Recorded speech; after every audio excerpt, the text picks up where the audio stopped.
Pertanyaan besar untuk negeri ini, bagaimana kualitas pendidikan di negara ini? Sebenarnya kalau kita mengulik sistem pendidikan di Indonesia, sistem pendidikan yang kita anut sekarang adalah sistem pendidikan yang benar-benar tidak mendidik. Karena di kampus maupun di sekolah pada saat ini adalah yang dijalankan sistem pembelajaran, bukan sistem pendidikan.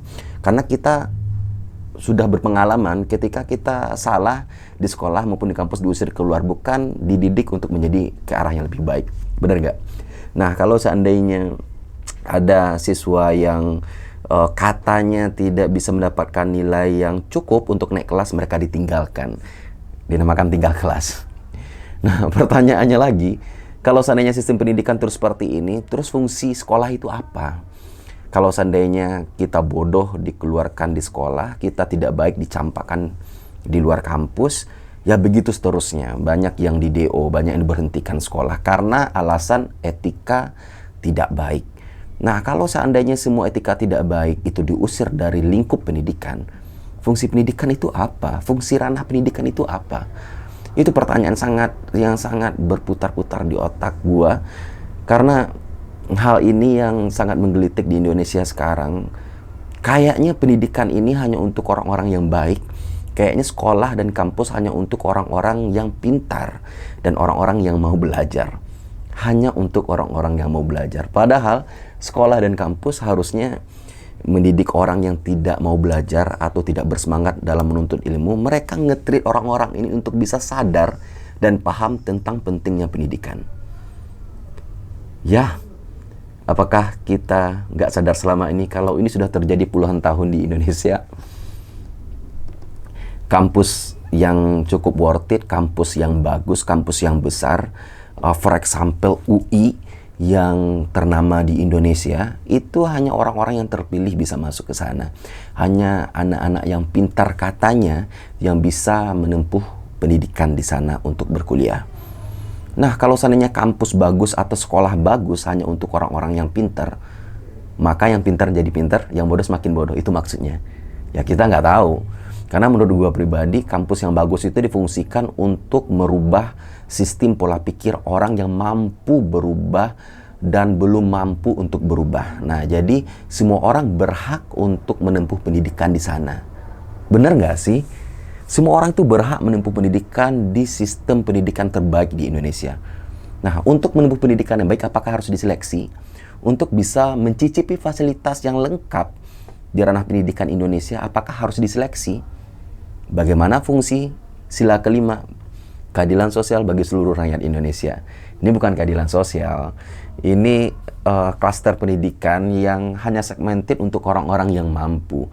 Padahal sekali lagi pendidikan itu berfungsi untuk orang-orang tidak mampu merubah dirinya. Orang-orang tidak mampu untuk berkembang baik secara personal. Dia butuh support system yang bagus. Dia butuh support system yang semua penunjangnya lengkap. Nah, buat apa sekolah dan kampus yang baik terus hanya diklasterkan untuk orang-orang yang pintar? Sebenarnya orang-orang pintar sih harusnya bisa belajar sendiri dan berbagi kepintarannya. Kepada siapa? Kepada orang yang membutuhkan. Siapa yang membutuhkan adalah orang-orang yang kurang mampu di masa SMA-nya atau di masa kecilnya untuk berpikir lebih jauh, lebih cerdas, dan tidak mempunyai pengalaman yang banyak karena keterbatasan akses internet mungkin di daerah, karena keterbatasan akses buku yang mereka baca. Nah, kampus yang terbaik di Indonesia harusnya hadir untuk itu. Pemerintah harusnya fokus dan konsentrasi terhadap orang-orang yang mempunyai keterbatasan akses itu. Kampus yang bagus, sistem yang bagus harusnya diciptakan untuk orang yang membutuhkan, bukan untuk pengembangan. Nah, orang-orang pintar itu dimanapun mereka kuliah, menurut saya sih mereka bakalan tetap pintar. Bener gak sih? Nah, jadi sebenarnya sekolah sama kampus bukan tempat pendidikan, tapi tempat pengajaran. Karena sekolah mana sih yang ngajarin kita soal pendidikan, dan kampus mana sih yang mendidik kita, sekolah mana sih yang mendidik kita. Guru-guru bahkan selalu mengucapkan kata-kata yang tidak baik ke peserta didiknya. Bodoh, tidak mampu, dan kamu itu masa depannya tidak bagus. Bukankah itu yang selalu kita dengar di lingkup pendidikan? Guru itu bukan sebagai motivator lagi, guru itu cuman sebagai fasilitator. Sedangkan guru dan dosen fungsinya mendidik, bukan sekedar fasilitator. Ayo berubah yuk Indonesia. Ya. Kalau seandainya kita mau maju, yang pertama kali dirubah itu bukan jalan tolnya, bukan akses darat, akses udara. Ini yang harus dirubah. Pola pikir semua masyarakat Indonesia. Melalui apa? Melalui sistem pendidikan yang lebih baik. Dan satu lagi, sekolah swasta, ketika sekolah itu berkualitas, ketika semua fasilitas lengkap di sekolah tersebut, biayanya cukup mahal. Dan tidak semua orang bisa akses. Dan perlu kita garis bawahi, untuk pendidikan yang layak, untuk fasilitas yang layak, demi kemajuan pola pikir semua masyarakat Indonesia, semua peserta didik, dan semua generasi anak bangsa di Indonesia, butuh uang. Bukan hanya sekedar kemauan. Gimana kabar wong cilik? Gimana kabar orang-orang yang tidak mampu secara materi?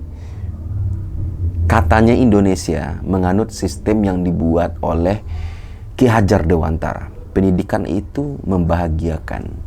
Pendidikan itu mencerdaskan. Nah, kalau seandainya proses pendidikan tidak membahagiakan dan tidak mencerdaskan, apakah itu dinamakan pendidikan? Karena apa? Karena banyak orang tua yang pusing memikirkan biaya sekolah anaknya. Karena banyak orang tua yang pusing memikirkan bagaimana kelanjutan hidup mereka, sedangkan mereka juga memikirkan bagaimana pendidikan anaknya dan menjamin itu lebih baik ke depannya. Mulai dari pakaian sekolah, mulai dari makan yang bergizi, mulai dari fasilitas pengantaran anaknya ke sekolah. Negara ini hadir buat apa? Pernah nanya gitu nggak sih? Buat apa sih negara hadir untuk membantu sistem pendidikan di Indonesia? Oh, dana bos. Oke. Kita sudah survei, kebanyakan dana bos itu penggunaannya tidak tepat pada sasaran. Kalau saya salah, silakan koreksi. Dan mungkin ini juga sudah jadi rahasia umum, karena hal ini terjadi di lingkungan kita pada saat ini. Banyak anak-anak tidak paham fungsi sekolah, banyak anak-anak tidak paham dengan fungsi belajar, banyak mahasiswa tidak paham dengan fungsi kuliah. Karena apa? Karena mereka cuma dituntut untuk mendapatkan nilai yang baik tanpa paham dengan esensi nilai belajar yang baik itu seperti apa. Ya, semoga Indonesia semakin baik ke depannya. Gue sebenarnya yang menjadi PR untuk pendidikan di Indonesia adalah support system di negara kita ini semuanya masih nanggung. Jadi gimana caranya kita mau berubah kalau seandainya Indonesia ini pendidikannya hanya untuk orang-orang yang mempunyai kepentingan. Kurikulum setiap bergantinya menteri selalu berubah. Sedangkan kurikulum lama tidak teruji dan belum teruji kesuksesannya. Pergantian pemerintah dan pergantian menteri, kurikulum juga ikut berubah. Jadi sederhananya, kurikulum dibuat bukan untuk kepentingan siswa atau pelajar atau mahasiswa yang ada di Indonesia, tapi kurikulum itu dibuat hanya untuk kepentingan politik, hanya untuk kepentingan orang-orang pengambil kebijakan, untuk eksistensi mereka kalau seandainya mereka menjabat ada perubahan. Sedangkan perubahan itu kita tidak butuh. Perubahan yang lama saja itu belum terukur dan belum teruji. Dan kita dituntut untuk bisa mengadaptasikan diri terhadap perubahan-perubahan yang baru lagi. Perubahan itu sekali 3 tahun, per 5 tahun. Jadi fungsi negara dan fungsi pemerintah itu apa? Apakah ranah pendidikan ini hanya untuk target politik? Apakah ranah pendidikan ini hanya untuk sebagai bahan ajang pembuktian diri para pejabat, pembuktian diri para personal orang yang menjabat pada saat itu, bukan untuk kebutuhan pengembangan kemampuan peserta didik di Indonesia? The big question, Indonesia ini mau gimana ke depannya?